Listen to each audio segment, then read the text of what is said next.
"Excuse me, are you Sierra?" The voice, though small, possessed a striking confidence, an unexpected melody that cut through the cafe's gentle hum. Sierra Brooks, lost in the digital world of her phone, instinctively looked up, a polite smile already gracing her lips. But the smile faltered, morphing into a look of surprised curiosity as she realized she wasn't facing a waiter inquiring about her order. Instead, 3 miniature versions of the same person stood before her, seemingly plucked from the pages of a fairy tale.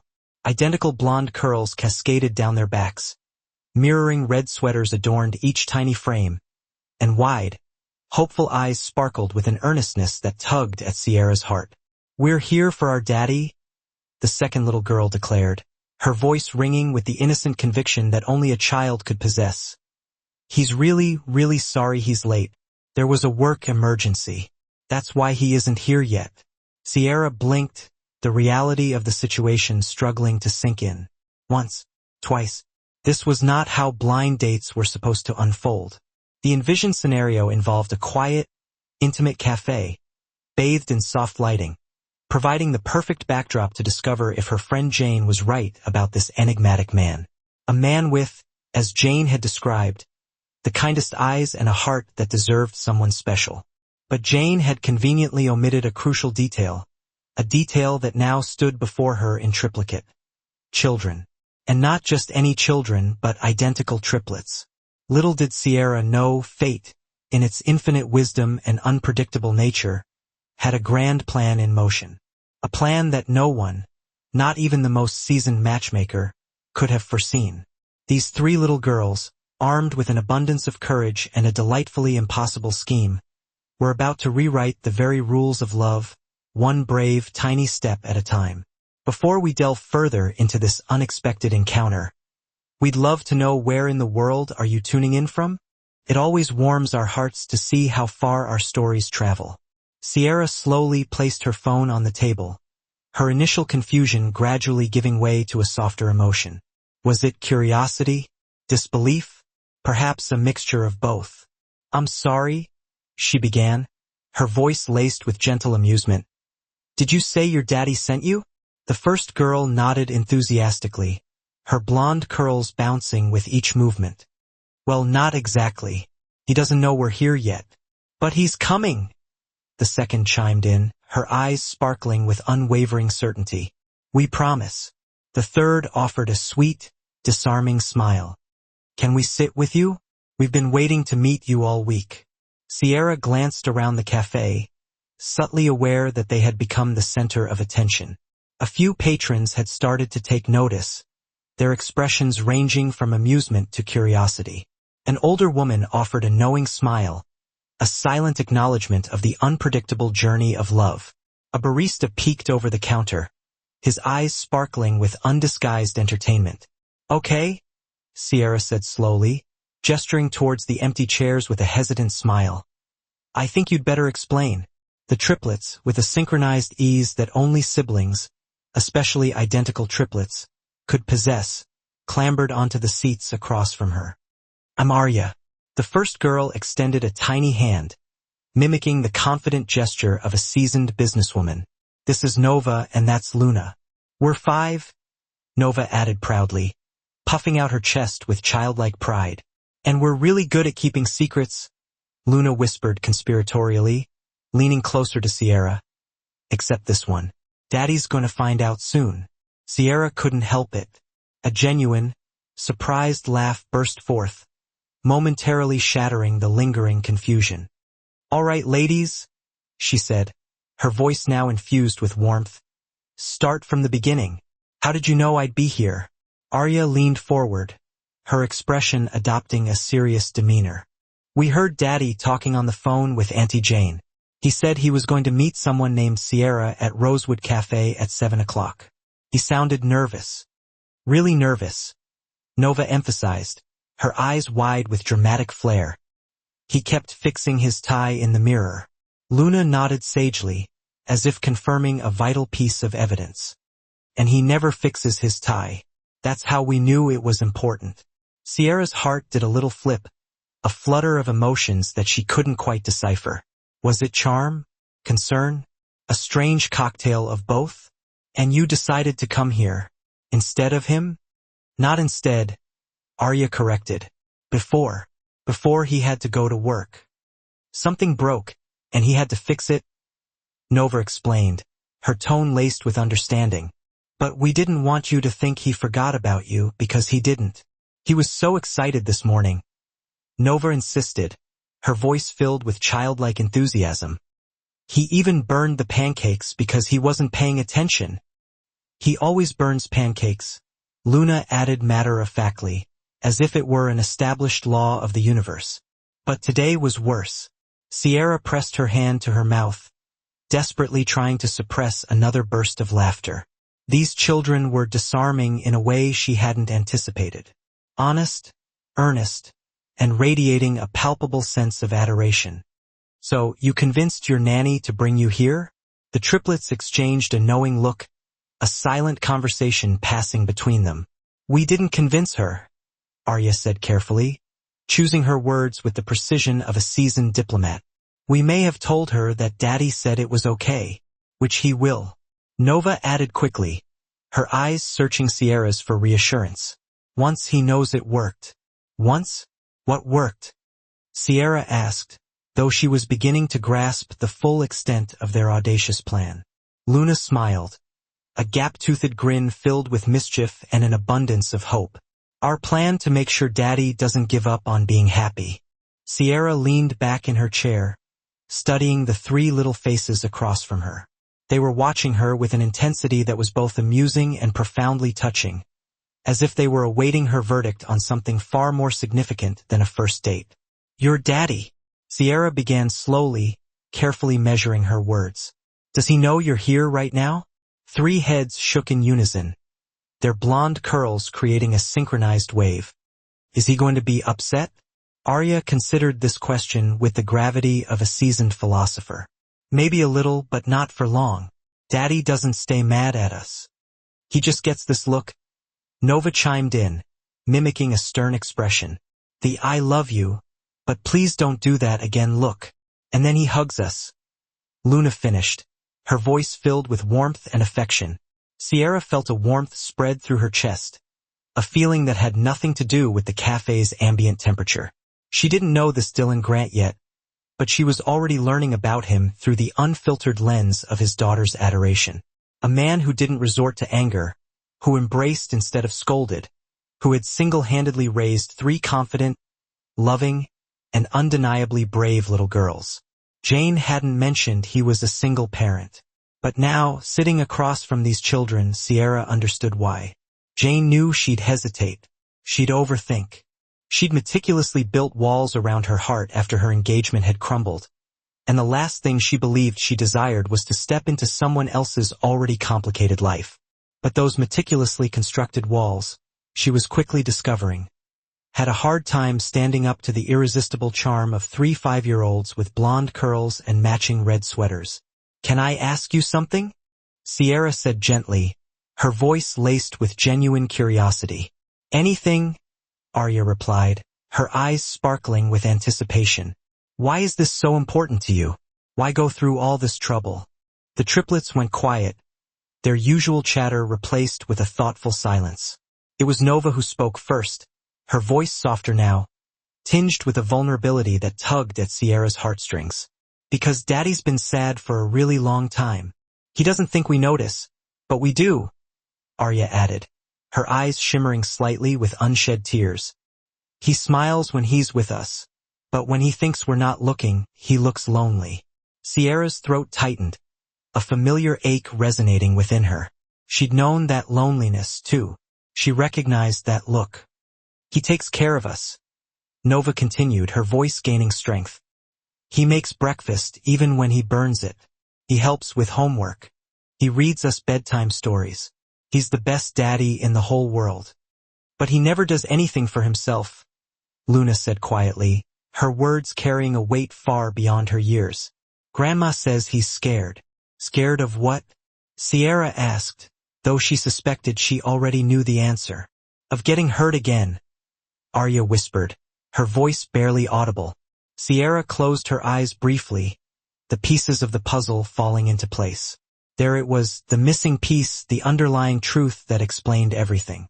"Your mom," she said carefully, not wanting to overstep or cause unnecessary pain. "Is she?" "She's an actress," Arya said simply, her tone matter of fact. "She's really famous now. We see her on TV sometimes."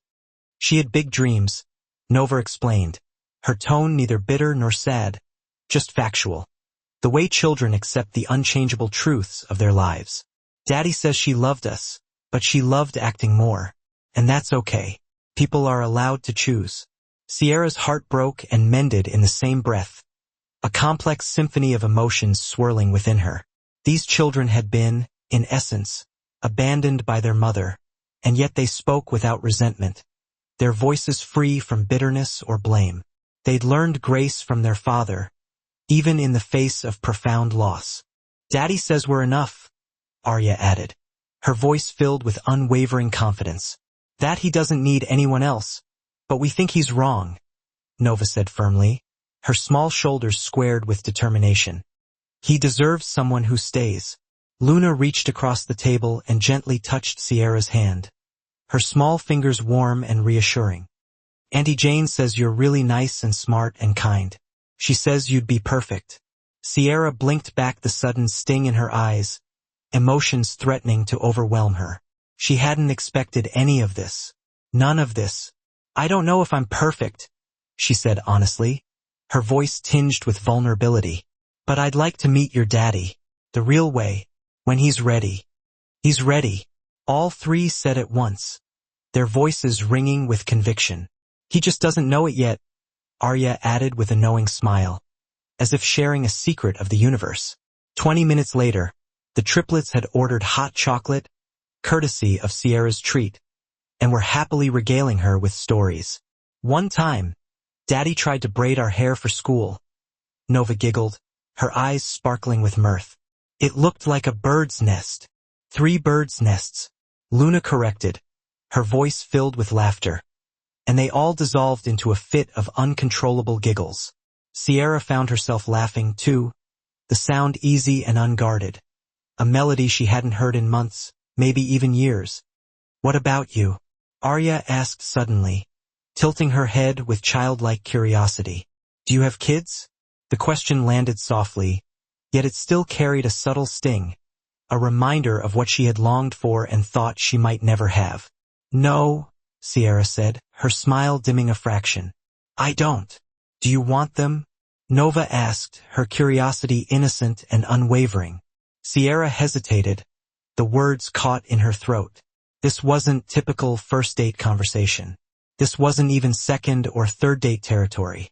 But these weren't ordinary circumstances, and these weren't ordinary children. "I did," she admitted quietly, her voice laced with a hint of sadness. "I always thought I would. But sometimes life doesn't work out the way we plan." "Why not?" Luna asked, her brow furrowed with concern. Sierra took a deep breath, gathering her courage. "I was engaged once. We were going to get married, start a family. But he changed his mind. And then I found out that having kids might be difficult for me.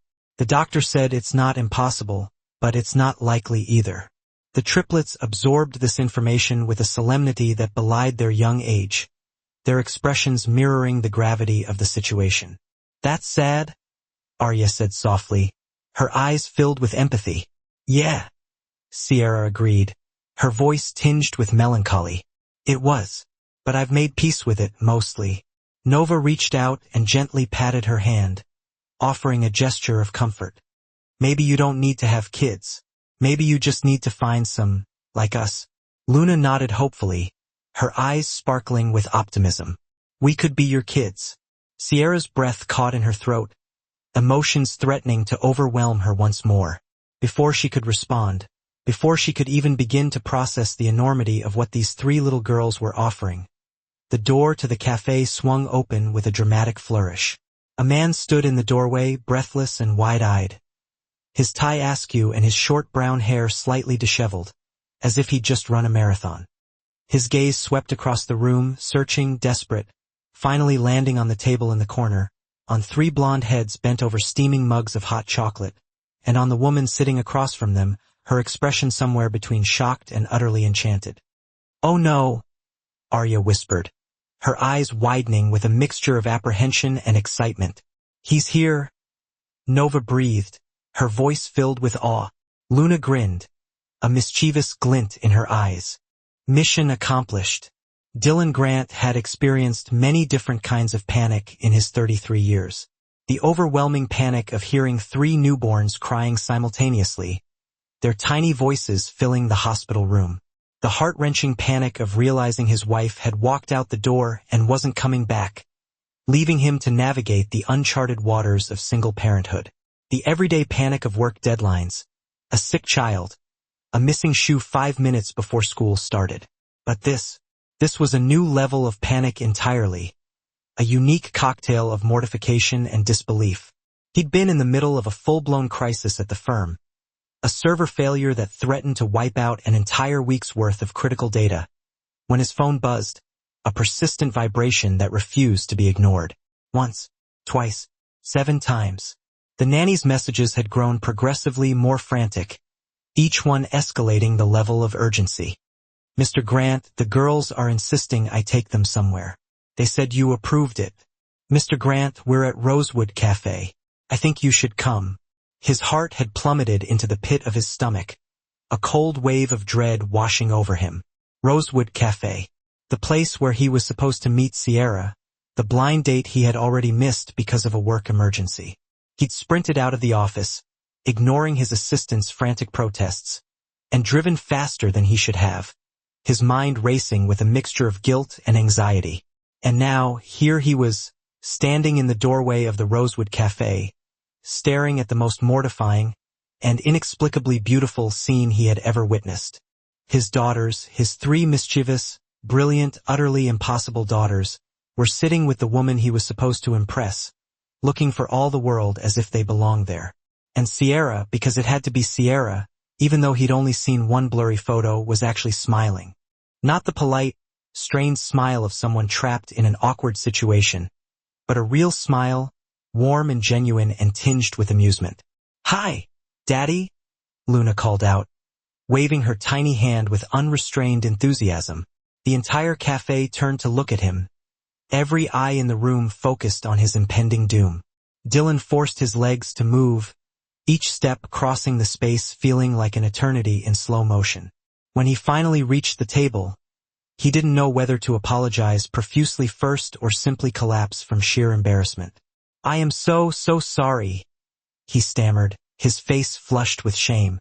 "I had no idea they were coming here. I was at work, and there was an emergency." Sierra held up a hand, her eyes twinkling with amusement. "You must be the man who stood me up." Dylan winced, his guilt intensifying. "Not intentionally. I swear, I was gonna call. But everything happened so fast." "Daddy," Arya interrupted gently, her voice filled with understanding. "She's not mad. We explained everything. And she likes us," Nova added proudly, puffing out her chest. Dylan looked at Sierra, his expression a complex mix of hopefulness and sheer horror. "I really am sorry. This is not how I wanted this to go." Sierra's smile softened, her eyes reflecting a genuine sense of warmth and understanding. "How did you want it to go?" "I don't know," Dylan admitted, running a frustrated hand through his already disheveled hair. "Less chaotic, more normal." "Normal is overrated," Sierra said, a hint of knowing amusement in her voice. There was something in her tone, a shared understanding, a subtle acknowledgement of someone who'd also learned that life rarely went according to plan. "Besides, your daughters are excellent company. They've been telling me all about you." "Oh no," Dylan muttered under his breath, bracing himself for the inevitable onslaught of embarrassing childhood anecdotes. "Don't worry," Sierra laughed, her eyes sparkling with mirth. "Mostly good things. Except for the pancakes." The triplets erupted in a fit of giggles, their small bodies shaking with unrestrained joy. Dylan closed his eyes briefly, taking a deep breath to compose himself. When he opened them again, he found Sierra still smiling at him.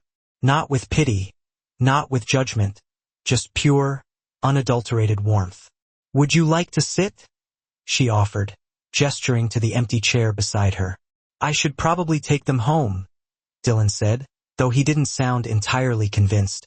Or, Arya suggested quickly, seizing the opportunity.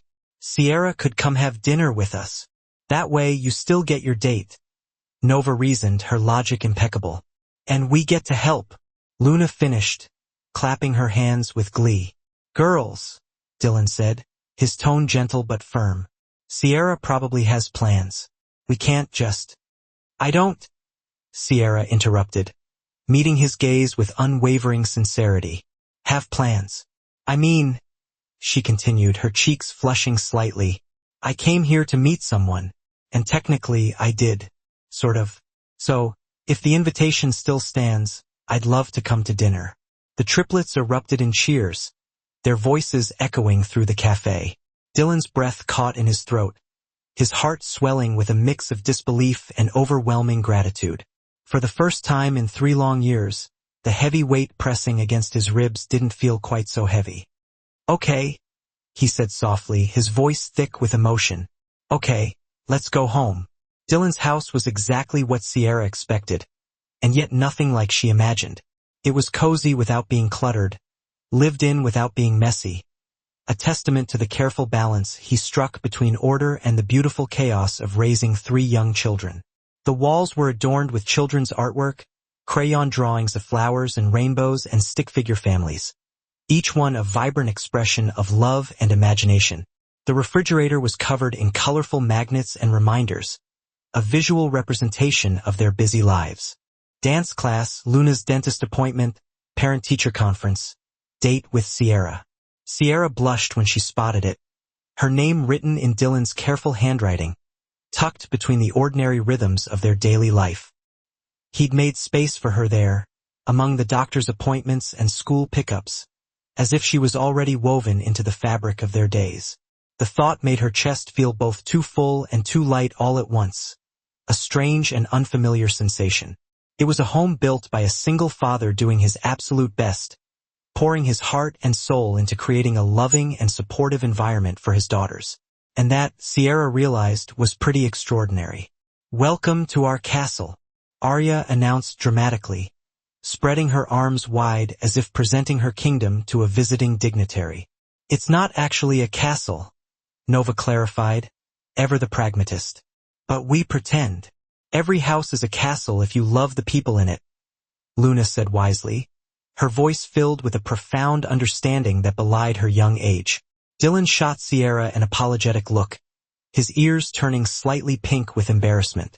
They've been reading a lot of fairy tales lately. I love fairy tales, Sierra said, and she meant it, her voice filled with genuine enthusiasm.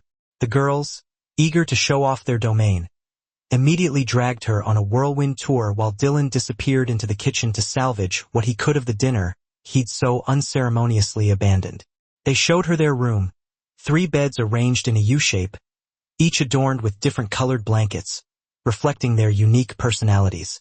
They showed her their art corner, overflowing with crayons, paintbrushes, and half-finished masterpieces. They showed her their toy chest, a treasure trove of dolls, action figures, and stuffed animals. And finally, they led her to the bookshelf, overflowing with stories of all shapes and sizes, each one waiting to be discovered.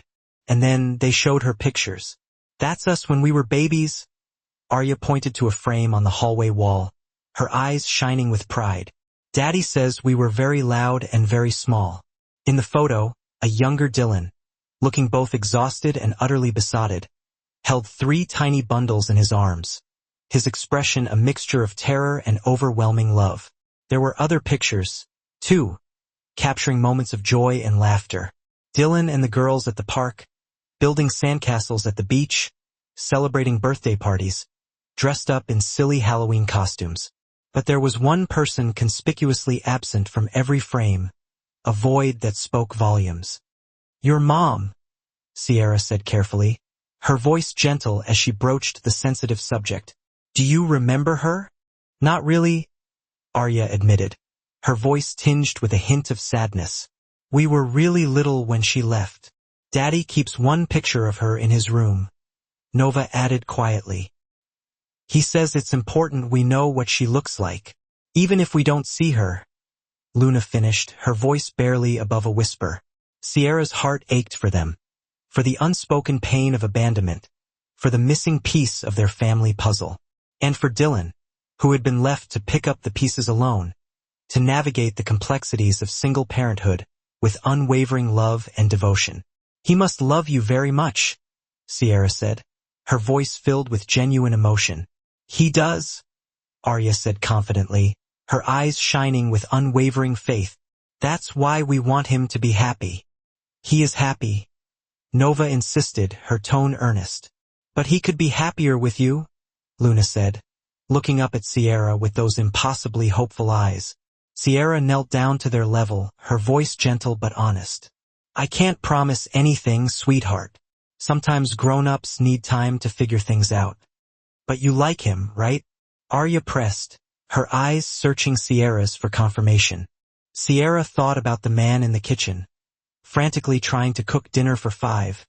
His brow furrowed with concentration. She thought about the man who had raised 3 incredible daughters on his own, showering them with love and support. She thought about the man who still kept a picture of the woman who had left him, because he wanted his children to know their mother, even if she wasn't present in their lives. I think, Sierra said slowly, her voice filled with conviction, your daddy is one of the good ones. The triplets beamed, their faces radiating pure joy. Dinner's ready, Dylan called from the kitchen, his voice laced with a hint of self-deprecating humor. Or at least it's edible. Dinner was, as Dylan had predicted, a beautiful disaster, a testament to the delightful imperfections of real life. The pasta was slightly overcooked, clinging together in a starchy clump. The garlic bread was unevenly toasted, some slices charred beyond recognition, others pale and untouched by the heat. The salad was mostly just lettuce, a sad and lonely pile of green. But the company was absolutely perfect. The triplets talked over each other, their voices a cacophony of excitement, telling stories and asking Sierra a million questions, each one more insightful and endearing than the last. Dylan interjected with corrections and apologies, his ears pink with embarrassment, trying to maintain some semblance of order. And Sierra laughed, really laughed, the kind of laughter that bubbles up from deep within, fueled by pure joy, not polite social niceties. So, what do you do? Dylan asked during a brief lull in the conversation, seizing the opportunity for some actual adult conversation. I'm a CEO, Sierra said, her voice matter-of-fact. I run a nonprofit that helps underprivileged kids access arts education. That's amazing, Dylan said, his voice filled with genuine admiration. It's incredibly important work. It's fulfilling, Sierra agreed, her eyes sparkling with passion. I always wanted to make a difference, and since I couldn't have kids of my own. She stopped abruptly, realizing what she'd said, the words hanging in the air like a fragile balloon. The table went quiet, the joyful chatter replaced with an uncomfortable silence. Sorry, Sierra said quickly, her cheeks flushing with embarrassment. That's not really dinner conversation. We already know, Arya said gently, her eyes filled with understanding. You told us at the cafe. Dylan looked between Sierra and his daughters, the realization dawning on his face. You told them? They asked, Sierra said with a small, sheepish smile. And I'm not good at lying to children. Dylan's expression softened, his heart swelling with a mix of gratitude and admiration. I'm sorry. That must have been hard. It was, Sierra admitted, her voice tinged with vulnerability. My fiancé left when he found out. He said it wasn't what he signed up for. Dylan's jaw tightened, a flash of anger crossing his face. He sounds like a jerk. Daddy! All 3 girls gasped in unison, their eyes widening with shock. No curse words, Arya reminded him, wagging her tiny finger with mock severity. That's our family rule, Nova added seriously, her tone unwavering. Even when people deserve it. Luna chimed in, though she nodded in agreement with her father's sentiment. Dylan held up his hands in surrender, his ears turning slightly pink. You're right. You're right. I'm sorry, girls. I lost my cool for a second there.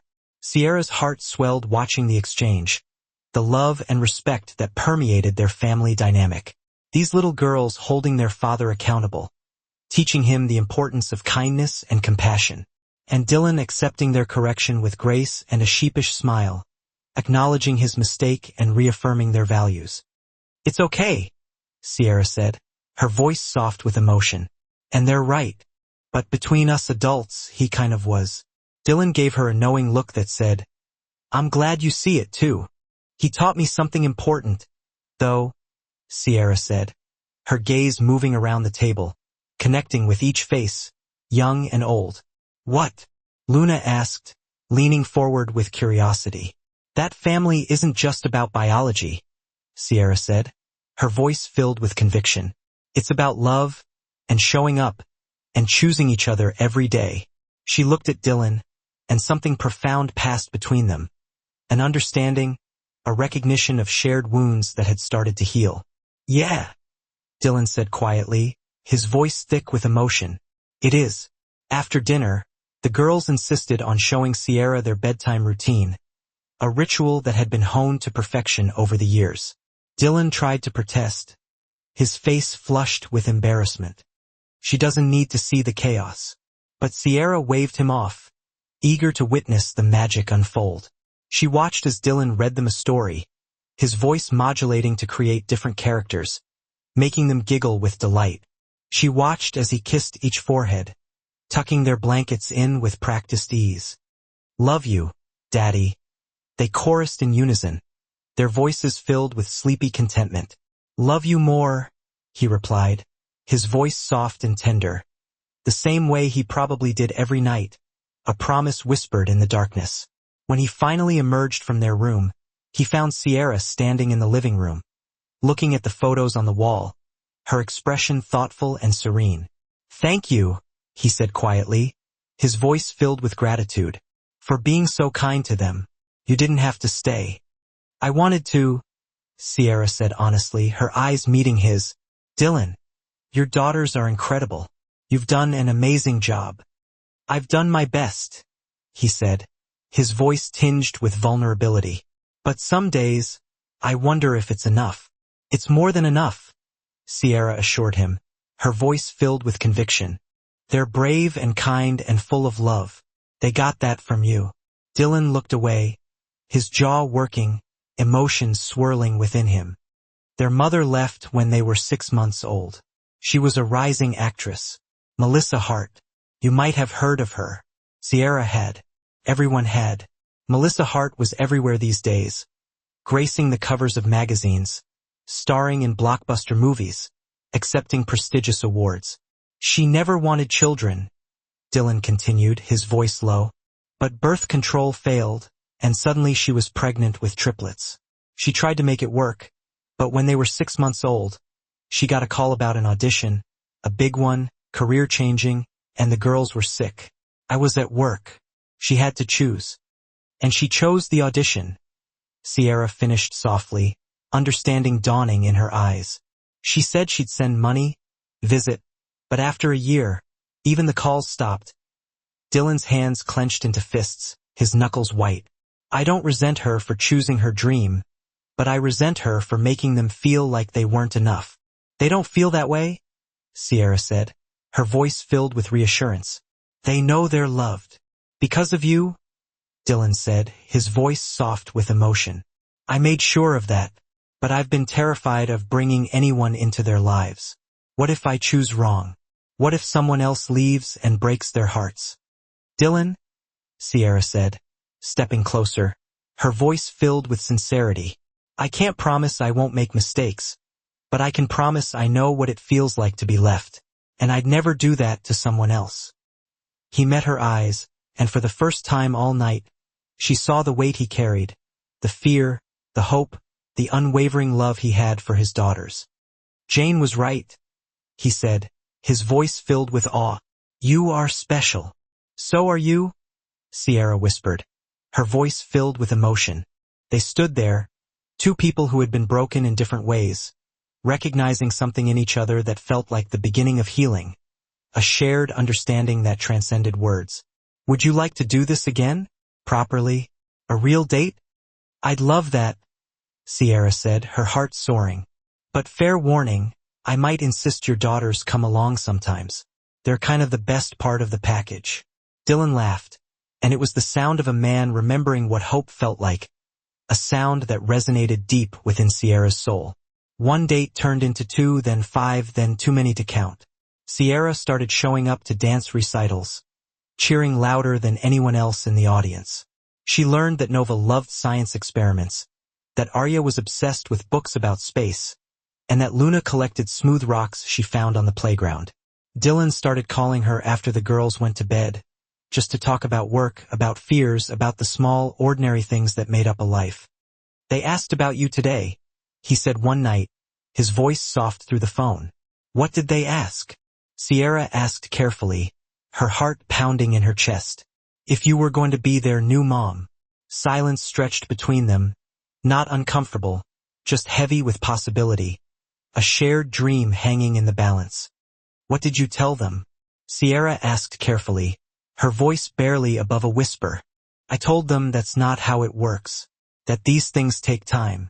But honestly, he added, his voice filled with hope, I hope the answer is yes someday. Sierra's heart squeezed, a wave of emotion washing over her. Me too. By December, she was spending more time at Dylan's house than her own apartment, seamlessly integrating herself into their lives. She'd help with homework while he cooked dinner, offering her expertise in fractions and Shakespeare. She'd read bedtime stories when he was running late from work, her voice weaving tales of adventure and magic. She'd become a part of their routine without either of them quite noticing when it happened. Her presence as natural and comforting as the scent of freshly baked cookies. One evening, as they decorated the Christmas tree, the air filled with the scent of pine and the joyful sounds of holiday music, Luna tugged on Sierra's sleeve, her eyes filled with earnest pleading. Can you come to our school concert? Daddy always comes alone, and we want you there, too. Sierra looked at Dylan, who was untangling a string of twinkling lights with Nova and Arya. He caught her eye and smiled, a real smile that reached all the way to his eyes, a promise of shared joy and a future filled with love. I'd love to, Sierra said, her voice filled with warmth and sincerity. The night of the concert, Sierra sat beside Dylan in the crowded auditorium, the air thick with anticipation. As the triplets took the stage in their shimmering angel costumes, their faces glowing with excitement, Dylan's hand found hers, his fingers intertwining with hers in a silent gesture of support and affection. He didn't let go, even after the final note faded away, their hands remaining clasped together, a symbol of their growing bond, a promise of a future filled with love and laughter. The song faded, the last notes echoing in the gymnasium. In the parking lot, the crisp December air nipped at Sierra's cheeks as the girls, bubbling with post-performance energy, raced towards the car. Dylan hung back, his shoulders squared as he turned to her.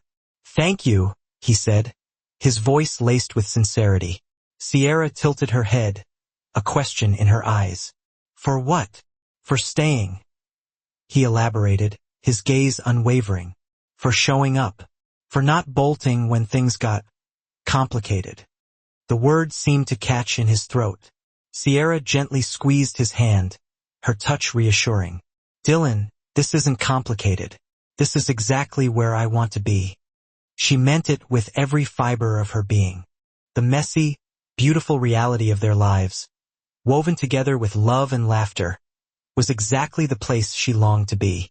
He leaned in then, his eyes searching hers, and kissed her, a soft, tender kiss that spoke volumes. The glow of the Christmas lights, strung haphazardly across the school entrance, bathed them in a warm, festive light. From the car, a chorus of 3 small voices erupted in cheers, breaking the spell. You! Get a room! We're watching! The months that followed weren't filled with dramatic declarations of love or grand gestures. Instead, they were filled with the quiet, everyday moments that built something far stronger than fleeting passion. They built partnership, a deep and abiding connection rooted in understanding and respect. Sierra learned that Dylan took his coffee black, no sugar, and absolutely hated mornings. He was a man of few words before noon, a creature of habit who needed the ritual of his caffeine fix to properly function. Dylan, in turn, discovered that Sierra sang off-key, with wild abandon, in the car, belting out 80s power ballads with more enthusiasm than accuracy. He also learned that she cried at happy endings, a sentimental streak hidden beneath her practical exterior. Their first real fight erupted when Dylan canceled date night again. Because of work. The cafe reservation, carefully chosen, went unused. Sierra, hurt and frustrated, confronted him. "You can't keep putting yourself last, Dylan," she pleaded, her voice tight with emotion. "You deserve more than this." Dylan, usually stoic, finally cracked, admitting he was afraid. Afraid that if he stopped moving, stopped working, stopped filling his life with activity, he'd remember how desperately lonely he'd been before she came along. "You're not alone anymore," Sierra said firmly, her eyes locked on his. "Let me carry some of it with you. Let us be a team." And slowly, carefully, he did. He allowed her into the deepest recesses of his heart, sharing his burdens and his vulnerabilities. He learned to lean on her, to trust her, to let her love him unconditionally. By spring, the girls had stopped asking when Sierra would visit, a hopeful question tinged with longing. They'd started asking when she was coming home. The word resonated with Sierra, a warm feeling spreading through her chest. And one evening, as Sierra patiently helped Luna navigate a particularly tricky math problem, while Dylan expertly flipped burgers at the stove, and Arya and Nova engaged in a spirited debate over which movie to watch, a princess adventure or a superhero saga, she realized something profound. She was already home. It wasn't a place, but a feeling of belonging, of unconditional love, of being surrounded by the people who mattered most. 1 year later, the same cafe, Rosewood, looked different. The familiar space had been transformed, draped in twinkling lights that cast a magical glow. Sprigs of mistletoe, strategically placed, dangled invitingly over doorways. The air was thick with the comforting aromas of cinnamon and pine, a sensory symphony of Christmas cheer. Sierra walked in, her heart already hammering against her ribs. Jane, her best friend, had texted her to meet at Rosewood at 7, claiming it was important. She'd been infuriatingly cryptic, refusing to elaborate on the nature of this urgent rendezvous. But when Sierra pushed through the door, the scene unfolded before her, and she understood instantly. Dylan stood near their old table, the one where they'd first shared coffee and hesitant conversation, dressed in a suit that looked both elegant and slightly uncomfortable.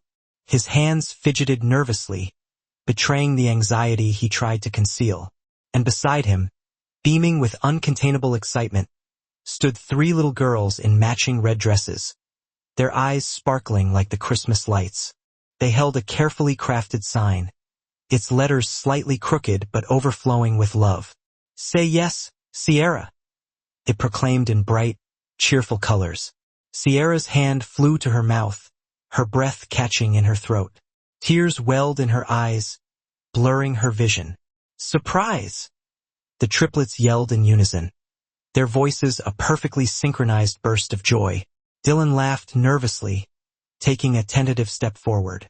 The cafe, usually bustling with activity, fell silent. Other patrons, sensing the momentous occasion, paused their conversations and turned to watch, their faces softening with anticipation.